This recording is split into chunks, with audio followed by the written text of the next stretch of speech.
Hello everyone, my name is Olasupo Shasore and welcome to AfriQatlantic. In this podcast, we're going to be talking about history, the hidden backstory of history.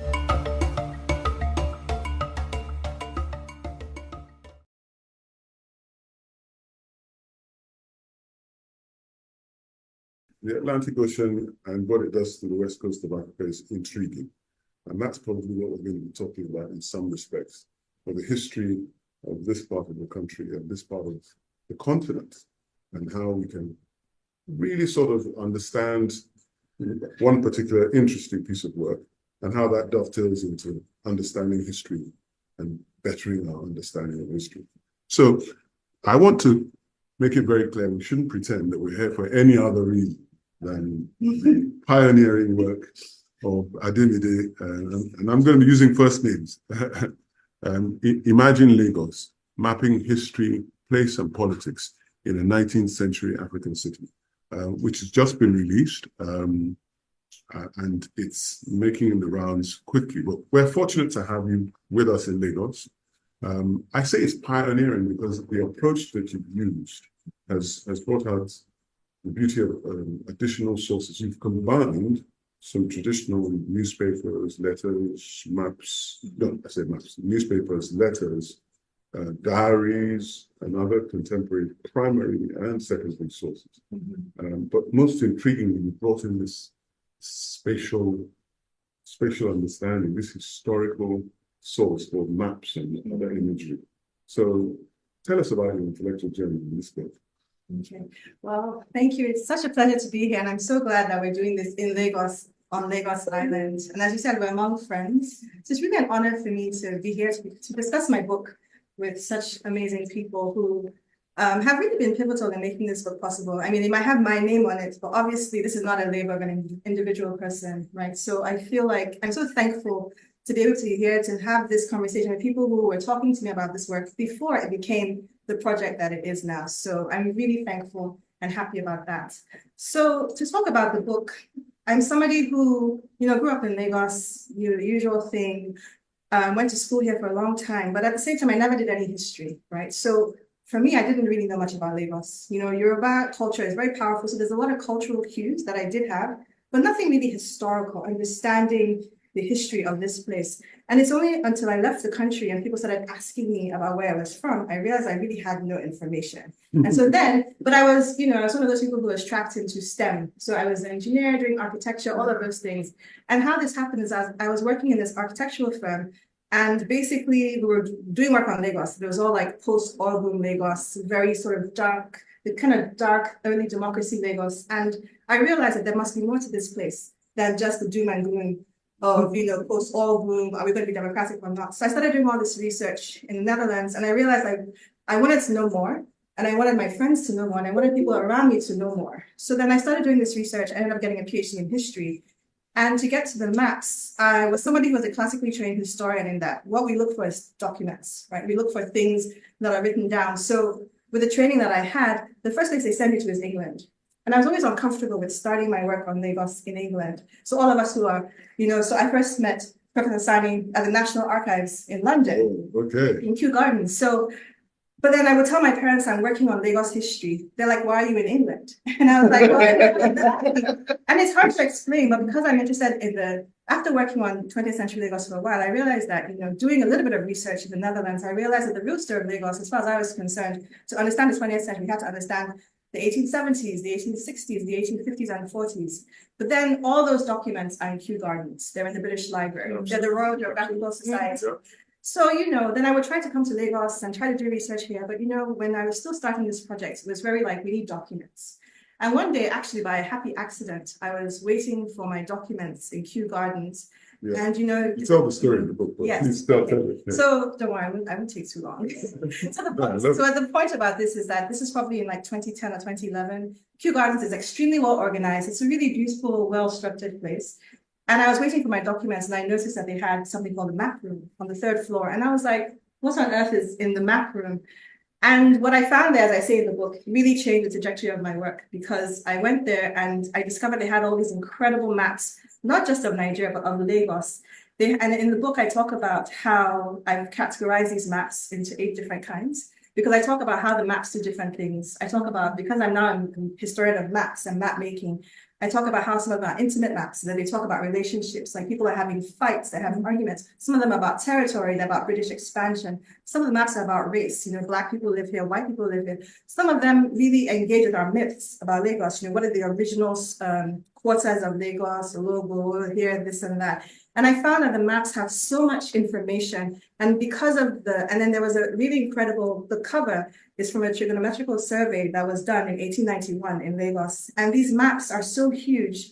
Each one is probably about maybe it's hard to say, maybe 2 meters across and 1 meter across. And the level of detail you can see on the cover, you can see street names, people, fetish shrine, mosques, church. 1891. And so there was this incredible survey of Lagos with incredible detail. So what I ended up doing was, because of my former training, I started realizing that not only are these maps information, I can actually draw new maps of Lagos. So part of what I do is just really trying to get people to imagine the city as it could be. And I'm really interested in the general population. There's a lot of work done on the more elite Nigerians, Lagosians, that kind of thing. But what I wanted to do was talk about the rest of the people who are here, who tried to make Lagos their home, people who were born here, people who came back here, people who were enslaved here. And so what I do in my work is that I try to get people, as I said, to try to understand the city, because when you read history books about Lagos, it's almost like you can't feel the city. You can't feel that energy, the pain, the pace, the sound, the noise, all of that. It's really missing from our histories of Lagos. And I really wanted to bring that back. So you'll see some of that messiness in the way that I show the book. And then the final thing I'll say about the maps is, after making maps for so long and really thinking about, things like Elegbata Creek that no longer exist, all we have now are just the street names or the lake. I was doing all this work mapping the city, but I felt like people weren't so excited about the historical maps when I would show them. I'm very lucky to be part of the Lagos Studies Association, where we are in Lagos every year. Shout out. Yes, but we're here every year. We're here at UNILAG. We do our work here. And I realized that the historical maps are still very, people are alienated from them. I spend a lot of time with them, but they're not really engaging with this. And I realized that the most popular version of Lagos people know as a map is the Google map. So I started layering, because of Uber, Bolt, all these things. So I started layering historical information. And I realized one day that I would have to be brave and go into Lagos Island, walk around and try to find, and I remember I told you about this when I started this project, and everybody was like, what are you doing? I was like, no, I want to write about the history of the tram. I'm going to go look for the tracks. I'm going to go and look for the pieces. I'm going to go and look for what we can find. And so to end this story with the book, I remember we're in Ekwetedo, and I was with my research partners, and we were at the intersection we looked up and we were on Omididu Street. And I was like, how peculiar. I wonder what this means. And then we got to the intersection and we got to Inobere right there. And I thought, what is going on? What do these street names mean? Because I read a lot about fires, and I was like, is this about a fire? And then you go a little bit further, you see Inosa, but there's a lot of arguments about whether it's a personal name. So I was like, is this a story about the fire in the streets? Then I started thinking, what other stories are there? So my research partners and I walked all over many, many places. We kept walking until the pandemic stopped us. And what we realized is that there's evidence that John Payne named the streets of Lagos in 1868. And what he did first, he left us an incredible record of Yoruba names, talking about people, places, smallpox, all kinds of orisha, all kinds. So he very delicate, very specifically named all the streets in Lagos Island. So what I do in the book is I use this as an archive, and I realized that if I had started here, I would have a Lagos version of the history rather than starting in Q. So when you look at the book, when I had to rewrite this with my editor and all the support, every chapter of the book starts with a different intersection in Lagos Island that is linked to the history. It's linked to the history, whether it's a bombardment, it's remaking, it's about slavery. So every chapter will tell you that our history begins here.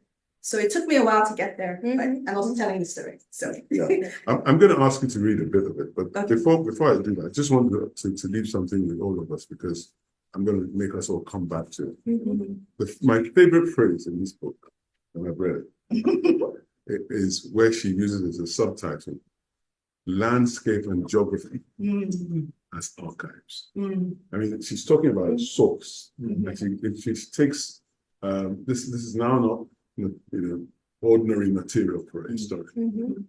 Landscape and geography as archives. So the repository of information that the landscape and the geography gave her, which is a very unique thing. So I think I'm good as a source and other sources. I think when we do some round robin, we'll do that. But let Ademide just read the section I picked. She didn't pick this part. No worries. So it's just, So, do you want me to show you marked on mine? so yes, so page 9, each map.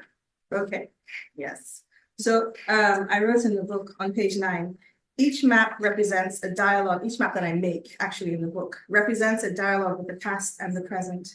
Historical spatial data are not as effective without the context of Lagos Island. Each new analytical map in the book responds to this book's spatial queries about history, place, and archiving the past, with the data that determine the spatial consequences of the new political, economic, and cultural actions that happen in Lagos, like war, colonialism, and commerce, and including tragically, the buying and selling of people. And it shows her methodology. It involved this questioning the sources that she had. And I think, why don't I start with you, Halimat? Which one? I have this one. Yeah. You have a manuscript that I came across. What was it called? It was cemeteries? No. Is that the same one as Decolonizing? Oh, that's my book, Decolonizing the City. Yeah, that's the book that I'm working on. Yeah, Decolonizing Cities. And the one on cemeteries. Yes, that just came out. Yeah. That's another look at a different source of history. So we're having such radical changes in historians using these collateral. What's that like? I mean, could you use a unique perspective? How does that? Did it give you another dimension, or is it just same as usual? Okay, absolutely. I think in terms of my own, I'm going to start my book, Manuscript Decolonizing the City, Popular Politics and the Making of Post-Colonial Lagos, 1941 to 1976. I think like Ademide, we are all kind of trained to begin in the archive. Okay. Exactly. Kind of begin in the archive inside the really place where you are supposed to find the sources. And I also did my work in the same way too. I went to the National Archive, I went to the Ibadan Archive. And over the course of also doing the research, I collected a lot of stuff, petitions, newspaper, I did oral interviews. I also look at, because I'm interested in social history. So that's where my source space is. But I think, given the kind of book that I'm trying to write is really thinking about how the Lagosians experience and shape the transformation of Lagos from being a colonial city to being the capital of post-colonial Nigeria. What were the ways in which we were imagining new policies? How did they contest colonial wants? And how are they trying to make the city livable for themselves? And thinking about it from the perspective of asking for municipal infrastructure, contesting housing demolition, also demanding political self-determination. So I'm really trying to capture a different way of thinking about the people of Lagos in multiple dimensions as political actors and agents, and in thinking about their investment in different spheres of the city, because I think, in African history and in thinking about this work, there's always a kind of like the idea that people are not directly demanding things from the government, that they're relying on patron-client politics, that it's corruption, and that it's all of this indirect way of demanding resources. But a direct question for you, if I can just interrupt this. Yeah. Do you feel that if you hadn't adopted this collateral, this broader set of sources, do you feel that you would have missed some depth in your scholarship if you'd kept just to Yeah. And I think, doing the book has I think this point that she experienced it by walking. Exactly.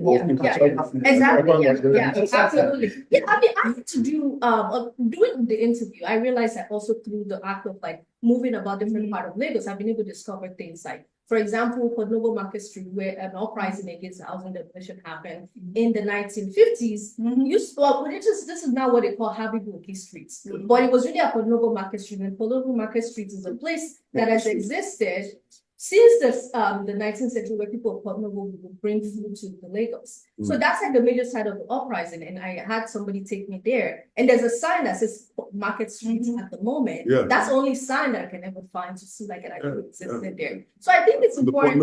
Exactly. It's just Market Street. So I think going back to Ademide's point, I think the idea of the city as an archive is a big part of what she's the contribution that is made. And it's also for me really critical in terms of like, what does it mean to actually go beyond like the people that I find in my archival research, for example, like Dr. Nimbe or Madam Abiodun, which a lot of people don't know about. What does it mean to actually go to the places where they've been? She was a market woman at Sabo Market. I've been to Sabo Market to interview people who actually knew her, which I was very surprised. You know, I spoke to someone who remember her, you know, being, you know, the head of the market woman. She went with Dr. Olasupo in 1954 to England to protest the demolition of Central Lagos. And again, this was a moment within the issue that was radical, because she became the first market woman to actually become part of an international delegation in 1954. So I think, you know, in terms of what you asked, we really have to go beyond the idea of like, you know, going to the archive, but actually thinking about when we engage the city itself, what are the ideas that we find? How do we also, when we think about the margin, exactly, when we think about the margin, we find one name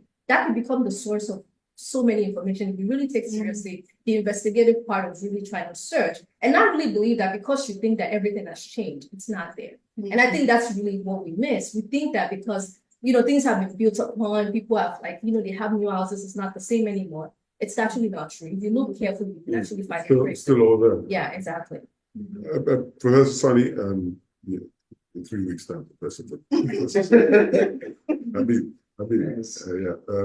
You've always, in your line of work, to my knowledge, correct me if I'm wrong, you've used people as archives in some of your work, and you've used oral traditional history to corroborate or to sometimes correct, and sometimes, you know, even inquire further and deeper, and that's led you into different directions. Again, this is all innovative.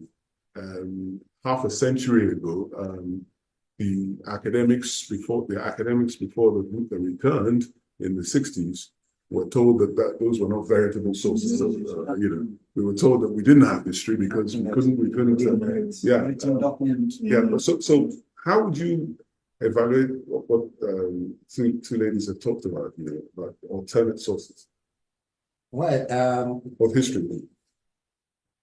Like we have always you know, history is not static in the essence of it, and we have varieties of sources to interrogate with. It is from that perspective that we should be looking at different sources aside from what we used to know in the local environment.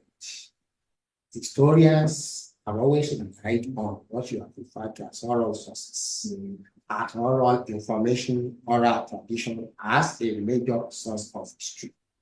And unless we are able to use that, we may also miss some of the things that has actually happened in the past. Historians believe that history, as I have said, is all about ideas of people, interactions over time that demands various sources, because history itself is something that people believe should not just be what you hear or what people say, but it's a combination of activities over time that makes history. And if we can go by AH's perception, there are information that are lying down somewhere that people have not tapped. These are the kind of things that they have brought into historical studies that we are seeing. But we cannot also remove the importance of oral sources, despite its many limitations. Despite its many limitations, we cannot remove the fact that we can get information through oral sources. But as they have done, which appears to be innovative, looking at maps, looking at cemetery records. Yes, cemeteries. Even some other things that we cannot even recall that exists in the past. Looking at all of this makes history livable, makes people come about the idea that when we have missed, it was through your book that I had a clear glimpse, seriously, I'm telling you. of the tram. Mm. I once lived at Assoc Street, Mm. and they called that place Ojuere. Mm. And you never knew what. Yes, I never knew. But I realized in the course of my findings that the tram passed through a section of Church Street by that Assoc area. In fact, entering Assoc, the pedestrian side of Assoc is that you will see two rails put on that as a kind of historical reminder of what that place had been in the past. Incredible. It's really terrible. We say it's a discovery. I mean, I remember the first time I spoke to you. You were telling me about Idumagu Lake, and you know, when my dad used to tell me stories about his youth, he would say that on Malo way they would go and swim, and they were banned from doing it, but they would do it on their way back from school. And I said, but this was on Lagos Island. And he said, he would say yes. And so they said, they'd go and swim and get home late and get beaten for going to swim.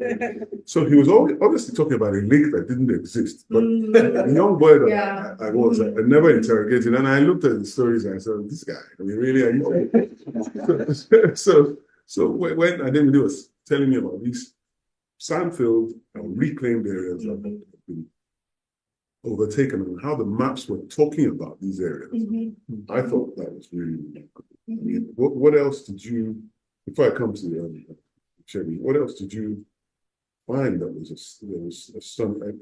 Can you single out any one thing? Just tell us one thing. I mean, there's just so much. Going back to, you know, the toponyms and what we call things, Yoruba itself, as you're saying, Prof, is like an incredible source if we just pay attention. You know, even like, so I have maps that talk about the topography, you know, where the contours of the land, like where the land rises, where it goes steeply into the water. All of that is already recorded in Yoruba. Okay, this one, that one. But to me, the most striking story I can tell about the maps, and you know, the story your father is telling you, is absolutely true. All that's there now, it used to be Reclamation Road, and then now it's like Idumago Lane or something. And there used to be bridges, so Avenue, thank you. So they actually just wrote an article about all the bridges that used to bridge all these old lagoons that were there. So for me, the most striking story is that I remember hearing about the bombardment of Lagos when I was doing my PhD, and I was shocked that Lagos was bombarded twice in 1851, and I've never heard of this. Like, how is this possible that the city was bombed? It turned out this is something that happened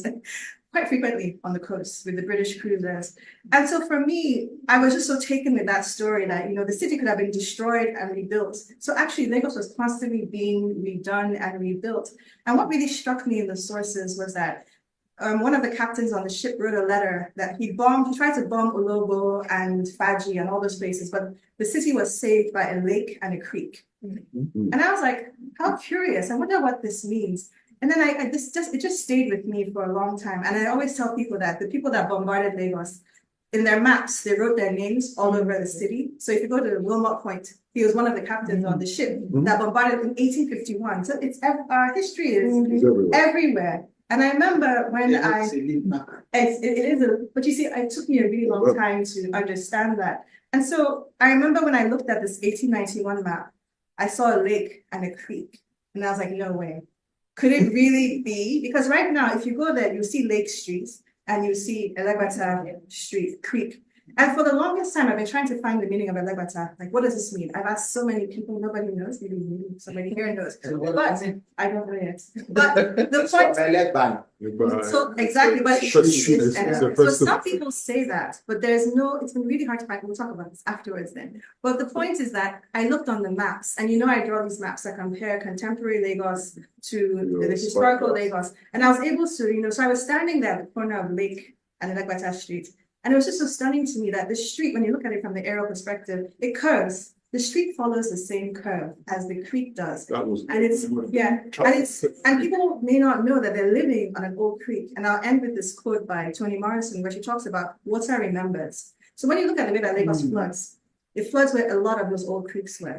Look at Isalegongo Creek, Idumago Creek and Lagoon, that was quite huge. And if you look at Lagos from the Google, if you look at the Google map of Lagos, you can almost trace out. If you know what you're looking for, you can trace out the old island, and I do this in the book.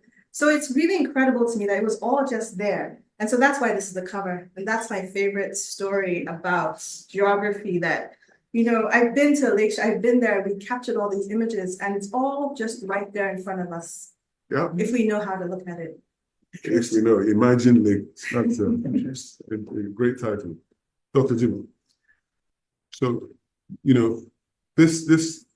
that drives me to the interrogation of existing sources and how accurate over time or inaccurate or needing of corroboration the accounts of our history have been.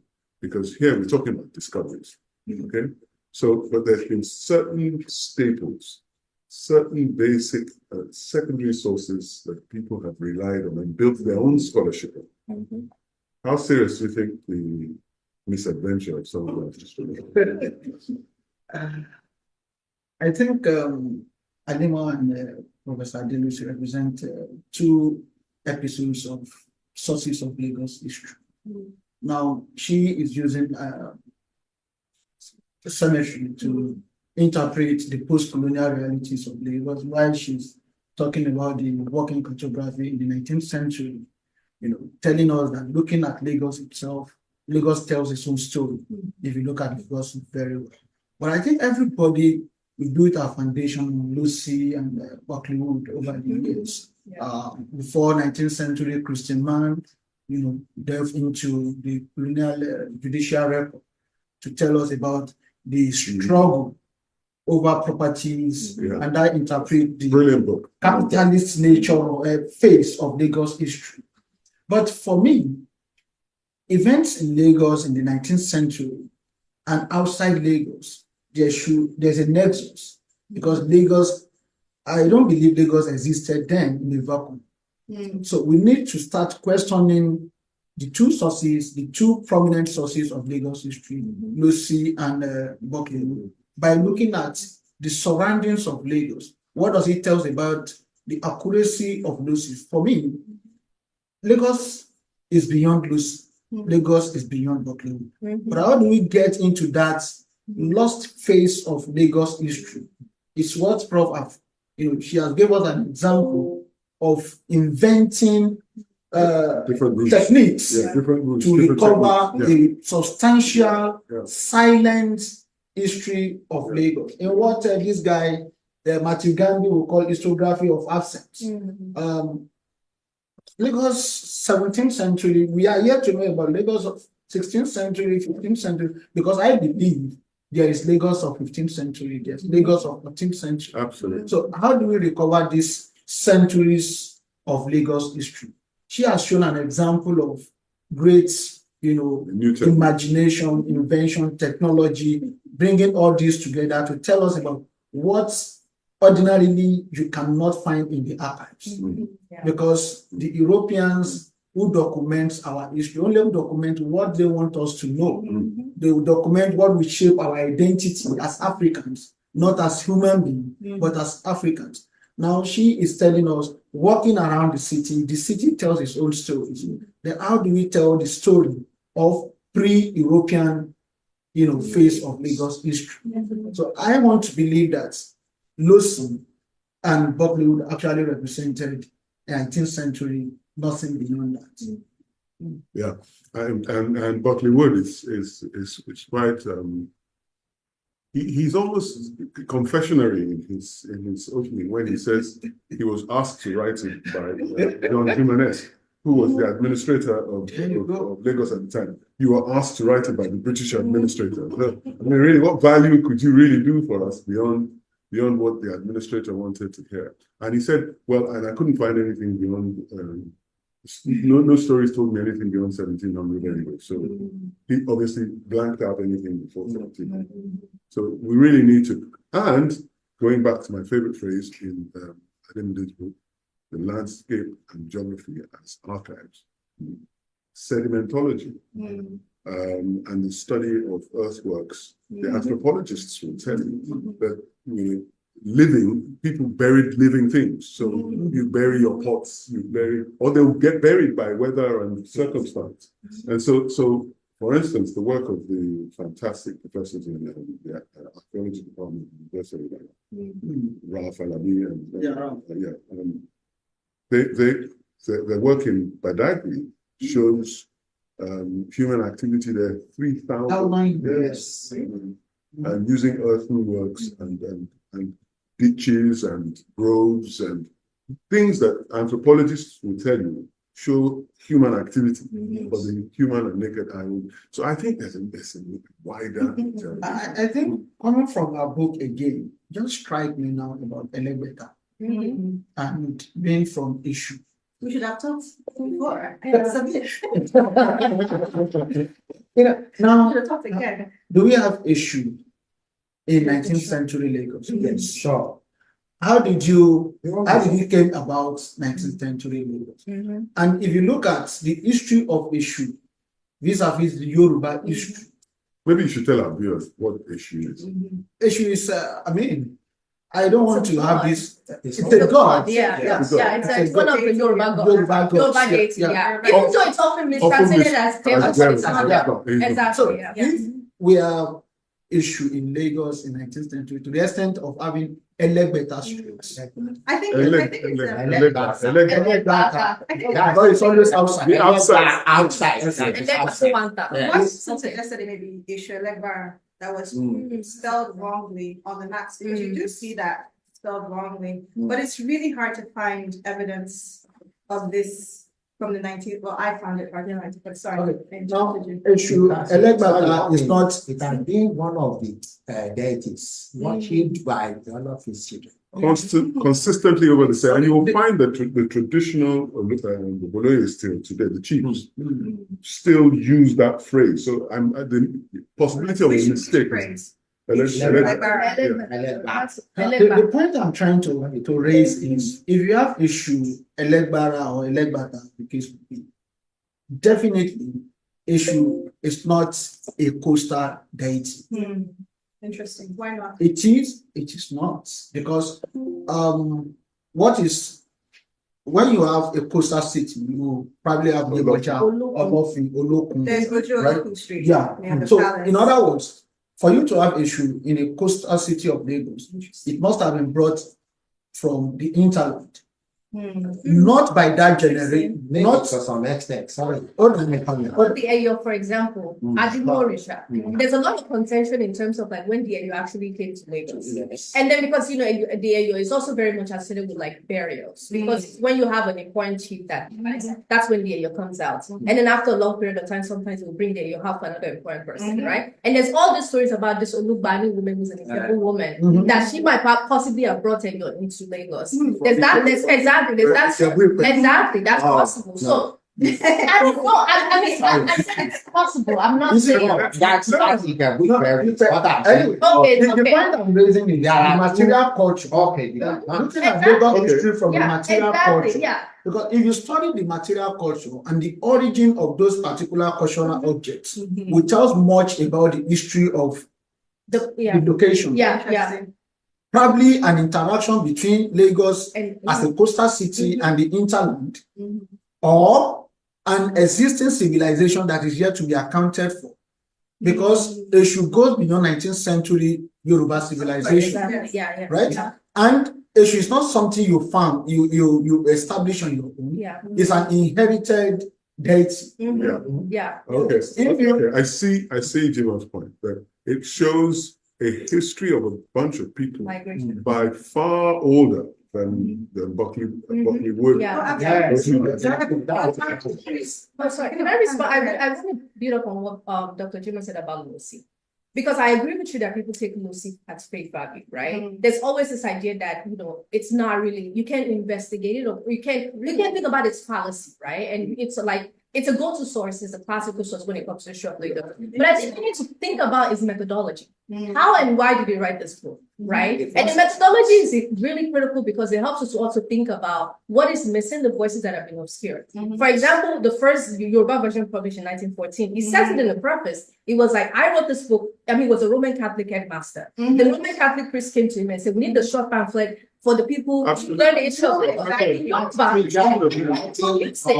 we also have to think about, he talks about the defects that other people have to help him to correct. Like the editor of Weru, he said one of the key people that help him to correct the text. So we need to ask ourselves through this process of the creation of this text, right? What were the things that were taken out? Of course, it's hard to understand, but one way in which you can think about it is, let's think about the Weru itself, right? Which kind of archive does it present when it comes to history of Lagos? How, to what extent is it, in conversation with the issue of Lagos that we know? What were taken out of the issue of Lagos that could possibly be the Weru report?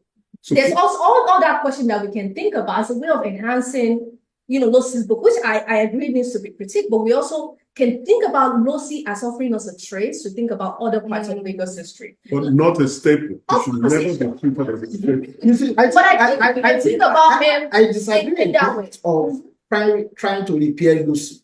I'm talking about repairing Lucy. I'm not talking about repairing Lucy. I'm talking about a way to expand what we know. What I want to look at, I look at Lucy as not a starting point, but an episode in Lagos history. What I am after is, how do we account for those lost centuries? Because Lucy himself was commissioned by the Roman Catholic, by the missionaries who are part of the establishment. And Wood was commissioned by. And if you look at Lucy and Wood, the complete history of material culture of the people is missing. It led me to the material culture. Like, for example, the story between Adelaide and Oshiloka, right? We tend to think about it as this political conflict, but there's a funeral element to it. There's a material culture element to it. Adelaide, for example, when he was forced out of Lagos, he took his father's call with him and took it to Badagry.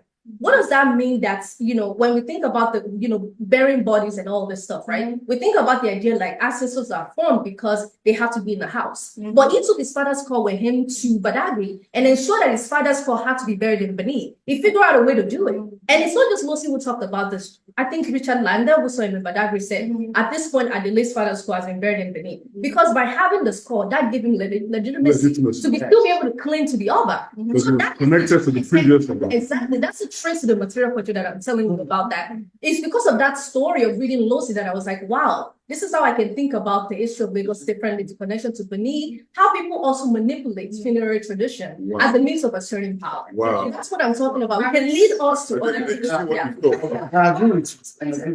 And this is something we came up with recently. But also the thing about Lucy's book is, think of all the oriki, all the poems, all the things that he archived in that way, where a lot of people might not have seen that as valuable. And I'm not saying what he wrote down was the definitive version, but at least it's something that was in circulation. So for a lot of the oriki that are attached to different people, I think Lucy's work is an important archive, but we have to understand the moment it was created, because actually there are earlier versions of the history of Lagos. So for instance, the Nigerian Pioneer, I don't know if you've seen it, but there are these serialized histories of Lagos that come from 1914 and 1915. Of course, Nigerian Pioneer, we have to understand, it's also a government-supported paper. So that's an issue, right?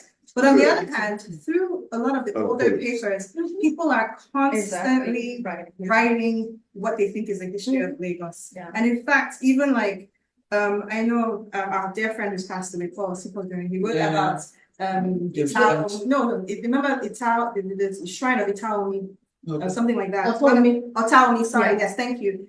There's actually newspaper records of, the fire on the lagoon and how the people who worshipped Exactly.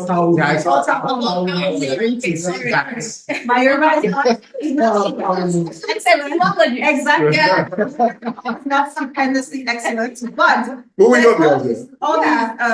are all these recordings in the papers about what happens and this efflorescence on the lagoon and all of that. So there's a lot of information in the newspapers that we'll talk about that later. But to go back to Halimat's point about the ale, it's interesting you mentioned it being brought from somewhere else, because if you believe the missionaries, the first one was either Dosumu or Akitoye's mother, right? One of them. And I wonder where she was from. And that might be a representation of why it was done, to honor her, honor her migration. So I don't know where she was from. But Akitoye's mother was from Habeeb. She was a rat.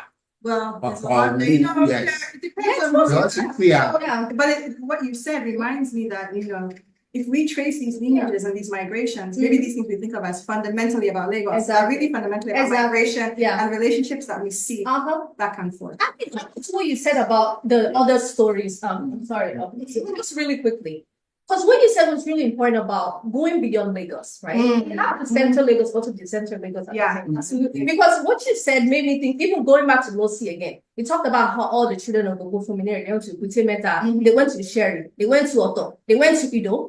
How much time have we really spent in this place? Exactly. To really, I mean, going back to what you said about archaeology, right? These are places with rich material cultures. Like we think about Sherry. I mean, the only person I think about with Sherry is Taiwo, for example. They talk about people from Sherry. You know, what does it mean for a Sherry to be part of Lagos? So how do the people of the Sherry connect? Even when you do the excavation of thinking about material culture, that's another way to really bring all these towns in, to really rethink it, not just their ownership, but also rethinking extra Lagos. Thank you. I was going to say something about the etymology of Eyo in Lagos varies, and there are about 4 or 5 accounts of it.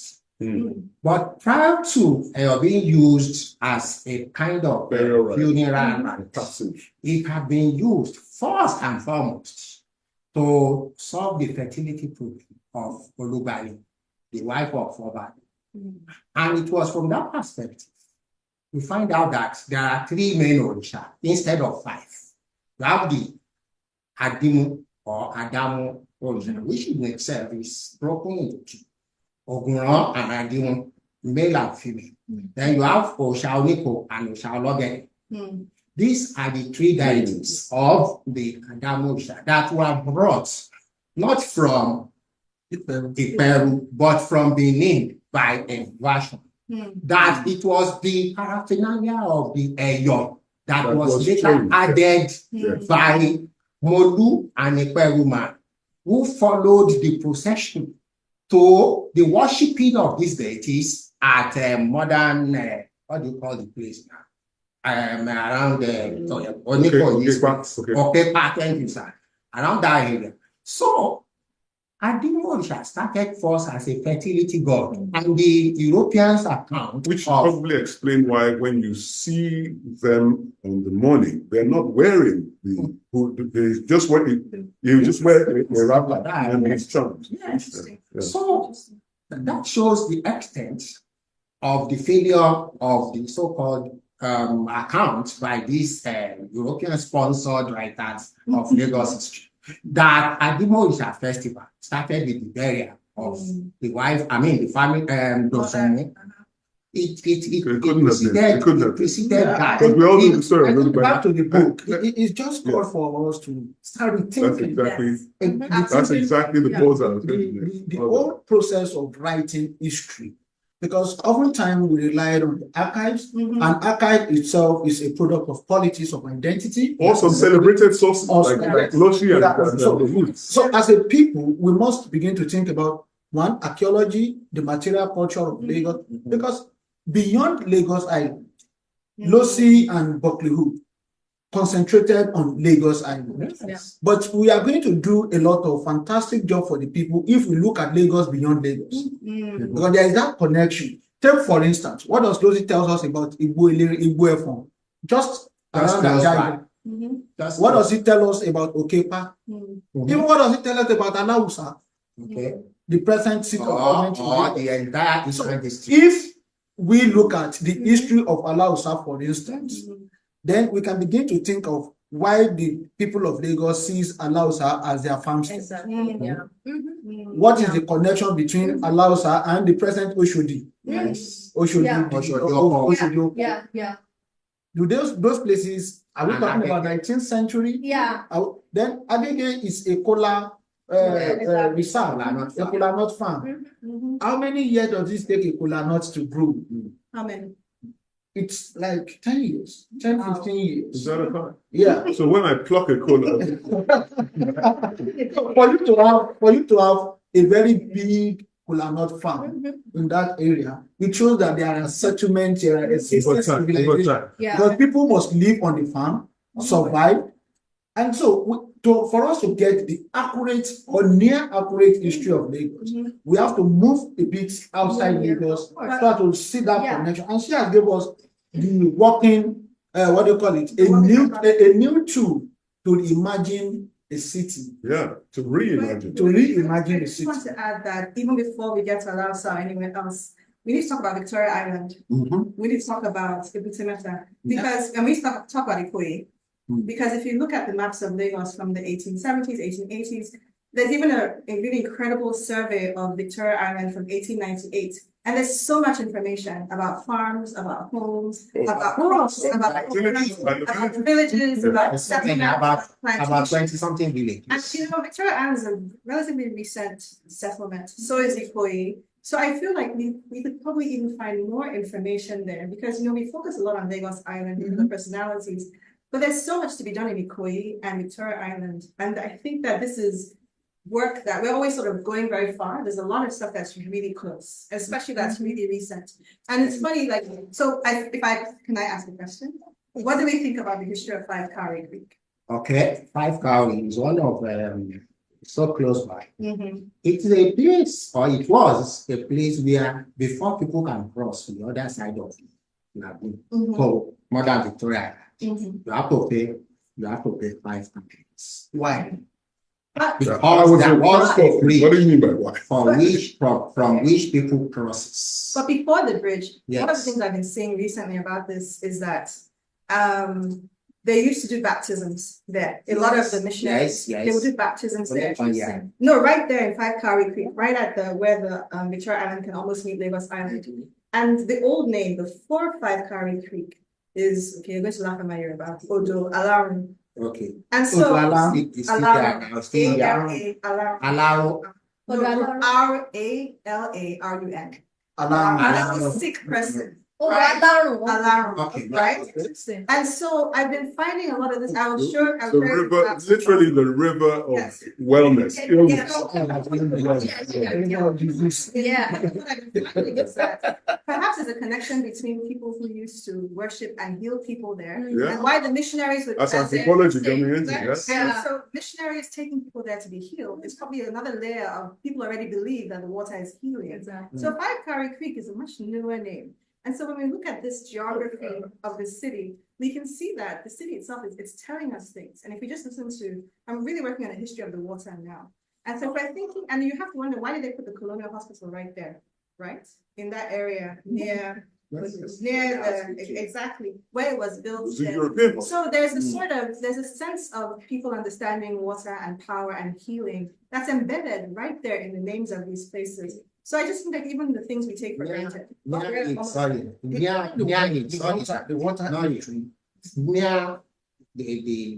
we have it very close by. And yes, you know, Igbo as the name implies, is a forest where people who have committed suicide or who have committed crime, are sent into to go and commit suicide. Really? Igbo, but it is part of Odium's property, and it is where we have the police, police station now. That's zone 2. Yes, around there. And from behind it, you are on 5 Cowrie. So maybe zone 2 people should be committing suicide. The water is. Probably do. Yeah. It just strike me that the water factor in Lagos history. Now, if you, I know you know, but Bishi, the 19th century Lagos musician. Yes. It was of Mahi origin. Yes. Now, if you look at the antiquity of Mahi people in Lagos, Wait, water people. yeah, it goes beyond 19th century. But yeah, In fact, some scholars have argued that they were here before Benin. Interesting. Yeah, that they were here before Benin. But they're transient people, so Yeah, they- so because if you look at coming from Ondo State through Epe Lagoon down to Aegean, they are always on the coast. up to modern Benin. Modern Benin Republic. But there is So we can begin to look at Lagos history, the water factor in Lagos history, and that will tell us a lot. Yeah, you got your work cut out. You know, Yes. it will tell us a lot beyond Losi, because to me, of course, Losi pioneering work, good work, fantastic work, Not fantastic. but with the damage Losi and Wood have done to Damage? people, damage in quotes, is that everybody thinks of Lagos As a starting point from Exactly. Lotion and Yeah. Woodward, I mean, you can't believe the number of purported history of Lagos books that are actually just amplifications Yeah. of Wood and Lotion. Yeah. It's really incredible.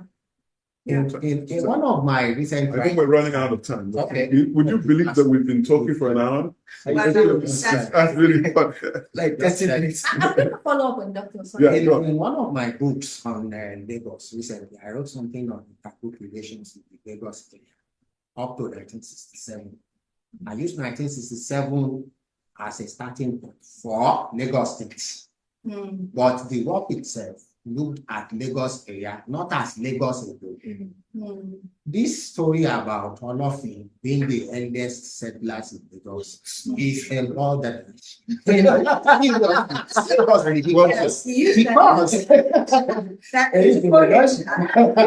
because before Olofin, even at though there are about 6 communities that were well established before Olofin. Olopon, Atidumokon, Abore, Atidumbore, Opelua, at what is the place called now? Where is at it's still there at Ido. Then we have Idofu Sikotas. We have Jimoh. We have about 6, and we have Oluwen. All of these were communities that existed prior to the coming of Olofin, and nobody traced their origin to Ife. They were rather traced to communities very near Epe in Egbebeji. So Olofin, Losi's perception of seeing the history of Lagos beginning from Olofin, he said it's normal.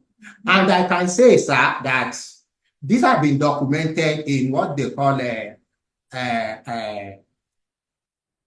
Asheru's, Lengbe Asheru's family. The people at, yes, you have not heard of that. Asheru was the man that was taken to Benin. Yes, he was. Yes, there is Lengbe Asheru. Yes, they call themselves Olofin Chieftaincy family. They went to court around 1896. There is that document I saw from, I don't know if it is from Ibadan, about this family, going to court to contest the seizure of lands in Ido area, such that today, most of these people that I mentioned, Olopon, Atidumokon, Abore, Atidumbore, they are all there. The man at Ilobo, Opelua, okay, Idofusi under Alasha and Demo, and Shemore under Oyetole.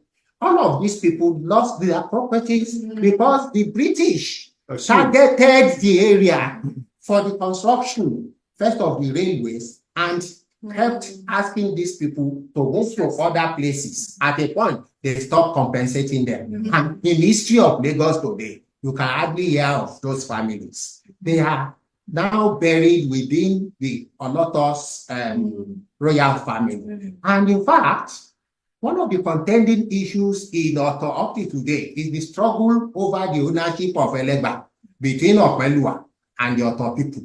It's a continuous fight that cannot, I don't know when it will be solved. Maybe at the Supreme Court. We all know the involvement of the Olotos and land. None of it is clear and straightforward. You want to say something about that? I need to say something. Is, another way we can think about reimagining the past is, why don't we also follow how our historical actors lived and moved? Right? For example, how our historical actors lived and moved about the city. That is also a guiding point for us going back to geography. Like, I think about when you're talking about Agege and all of these places, Lausa, these were farms, as you said, right? In the newspaper, you see people talking about, like, this person is going to relax on their farm in different parts of the mainland, right? For example, Olajimoh Kelbasa, she had a farm at Agege, and when I spoke with the late colonial, we talked about how she was the one who did the Agege motor road, because she wanted to enable people who were bringing their produce and trying to navigate that part of the city to be able to have a smoother time there. She was a hero. Exactly. It was for, I think, the Kija house, or something like that. And you had other people, other families too, who had a farm in that part of the area. And part of why that's also significant is that by thinking through when and how are they moving through the city, we can start to ask questions about those places. Olajimoh Kelbasa, she loves to walk, right? And unfortunately, she was killed when she was on one of our walks she had a motor accident. Oh my gosh. Yeah, that's how she was unfortunately killed, because she really likes to move about the city by walking different places. So going back to what you were saying, in terms of this walking cartography, but also thinking about when we reimagine the past, we have to think about what are the ways in which our historical actors are navigating the city. What are the places that are important to them, right? Yeah. And how that also helps to connect exactly the two parts of Lagos in different ways. Because when you think about the island and the mainland, it's like, oh, it's so exhausting and all of this thing. But historical actors, they had a way of moving about and thinking about the spaces Absolutely. connected together. Absolutely, and which again brings me back to this favorite phrase from Ademide, the landscape and geography as archives. I've always felt, and I'm yet to corroborate it with investigation, that the landscape of Lagos has not always been like this. This intricate movement of rivers, creeks, and lagoons has radically affected how people have lived and how they've survived, and also where and when they lived. So if you just think about modern day Lagos and how so many islands have been joined by reclamation, all right, and how people have moved to live in places that were part of the lagoon and now part of the ocean. You can imagine that sedimentology and the movement of land over centuries would prove to you that there is a Lagos of 2,000 years ago.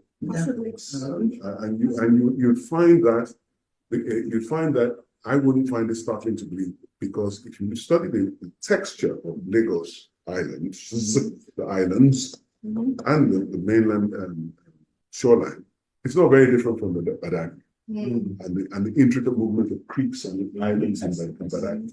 And yet we found industrial salt making 3,000 years old in Badagry. And also in Lekki. Wow. This is why I said the Lekki shoreline was populated by the Ijebu people who came there centuries, about 3,000 years ago, for salt making. For instance, my mother is from Ibejuleki, Okunlekwia, but they have up to now family house in Ijebu, right? And most of the families on that shoreline are always coming from Ijebu for salt making. And the issue of salt making in West Africa is not of 19th century. No, goodness, no, never. So from there we can begin to rethink, because Lagos is a very fantastic location. It's not possible for Lagos to be empty in the 13th, 14th century while you have a thriving civilization of people right at the next door, and they don't want to come to the shore. But it's also in the names. When you look at the names, I was looking, we never talk about Deniga, but he actually tried tremendous. Of course, that I don't know if you have this source, but I've been you have the source? Yes, You're not leaving this place. You're not leaving. Kristen Mann. I have it. We have to thank Kristen Mann for this. But there are so many of these meeting points and Ebute in Lagos that memorialize these markets. The people coming from all over the mainland. And those names come from before Losi, from before the 19th century. So what we really need is somebody who really understands the meanings and how we can untangle the translation and names from Ijebu, from here, from there. That's in Lagos, that's older than what we have. This is proof of what even up to Porto Novo market. But to go back, I wanted to say something that I forgot to say earlier, that obviously I didn't start this walking. I didn't invent. I was not the first person to walk in Lagos. Even I always like to say that when I was walking one day, she knows what I was about to say. I was walking in the Brazilian Quarter one day because I was going to the cemetery. We talked about the traces that people live, also the traces where people died. And I was walking around, the Brazilian Quarter. And then they were like, "Who are you? And do you know Professor Halimat?" I said, "Yes, I do." They're like, "Okay, good, you're a real historian." So, Halimat has been embedded in Lagos Island. I'm sure just like you and others, So people have been in the communities and walking and talking to people. It's just a way of can we make a coherent methodology out of this?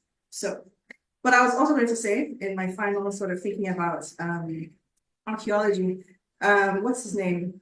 Samuel Crowther. when he defines streets. So I also use a dictionary as a kind of source for etymology. When he defines streets, if you look at it, he talks about intersections a lot and how people put their sacrifices at the intersections. And I wonder if that's a starting point for sedimentology. The layers, layers of this. Well, absolutely. There'll be some obvious places to dig, and there'll be some not so obvious places to dig. Burial sites for sure, but certainly places where human activity has been known to. So that's kind of what I was thinking about with these junctions. Yeah. And that we have to think about the importance of this to people. In this. Yeah. And I think that can tell a lot about even Yoruba history, the place of junction. Orita. Orita. Exactly. In Thank you. retrieving people past history. Yes, absolutely. So we've covered a lot of ground, and Learned a lot too. we've all imparted ideas with each other, and it's really been fun. And we must find a way to do this again. But I just would like a final word from each one of you. If you could just take a minute or so, something to say that we could pass on to our audience, to say, this is something new that you can actually contribute to, because many of the biggest custodians of history are actually families and their memories. So just try and find something that you could advise us all of, the academic professionals and the not so academic professionals. Taking from the experience of Reimagining. Okay, well, what I'm trying to say is history has always been an intersection of what happened in the past and at the present, and for the purpose of rebuilding the future. And in that state, historians should continue to look at different sources in arriving at a plausible form of history that people can really enjoy. Aside that, we must always remember the fact that history is about opinion of the historians. Some people will say history is story, somebody's story, but it goes beyond that. It's a conglomeration of various accounts, maybe oral tradition, written records, cartography, or anything that one can lay their hands on. And as D.H. said, this fact lying somewhere, waiting for somebody to come and dust them and then translate them into history. So people should look at history from that perspective, from different sources that can help us rebuild the past. That was great. Halimat? Yes, I think going back to what you said, it just made me think about the idea of really taking seriously the people that we interview, the custodians, the families, as architects and curators. And in terms of really helping us to navigate and to think the past in a very different way, because I think we often take them for granted.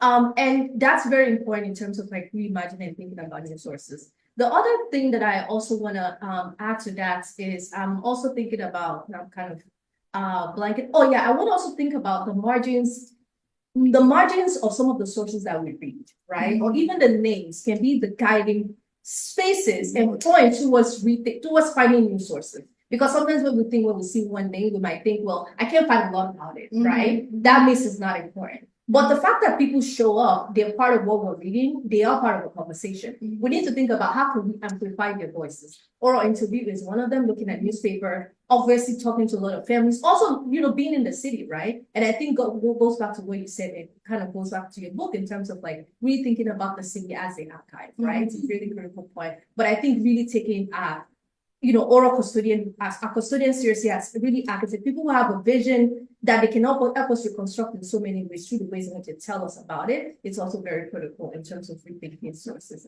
Fantastic. I think Christian Man or Margaret, is it Margaret something? City is the people. Yeah, Margaret Hill. Margaret Hill. Yeah. I mean, Lagos for me, we must help Lagos to rediscover itself because there's a substantial part of Lagos that we are yet to recover. And people must begin to talk. Families, because history shapes identity. It helps us to understand who we are. With Lagos that we are talking about often is 19th century Lagos, European Lagos, but we need to prove that Lagos as a very rich civilization beyond what we are made to understand by Lucy, by Buckleywood, by Christian Mann. And that will tell us a lot about the link from the past, the 19th century, the present, and probably help us to project the future of what the shape of the city will be. She has invented a very nice idea of the history of a city is embedded in right there within the city itself. So we need to start talking about a reimagining of Lagos that is beyond Lucy, beyond Buckleywood, to really tell a fantastic history of Lagos, which is somewhere lying far. Nice.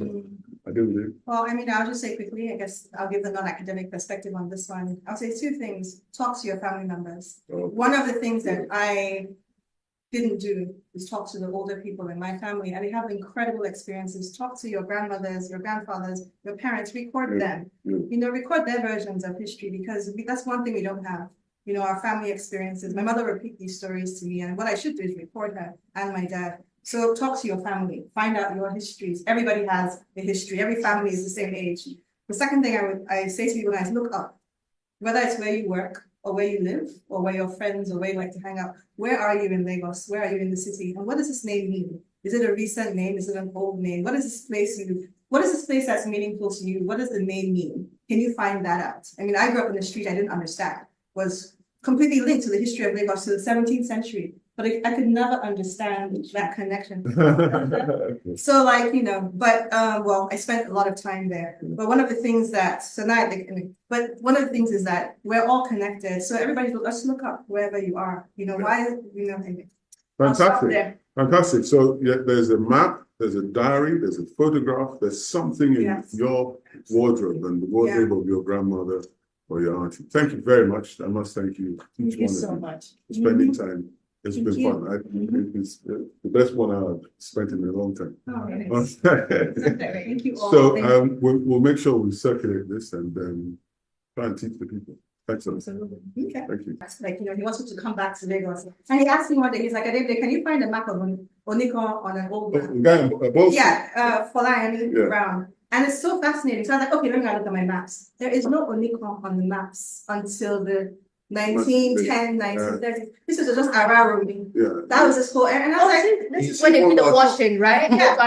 All of this place was just Araromi. And then I haven't figured out why, but at some point around like 1980, all of a sudden it's called Oniko. And it's like, this is really fascinating. Because somebody asked me, because they know I have a lot of maps, and I was like, this place wasn't always Oniko.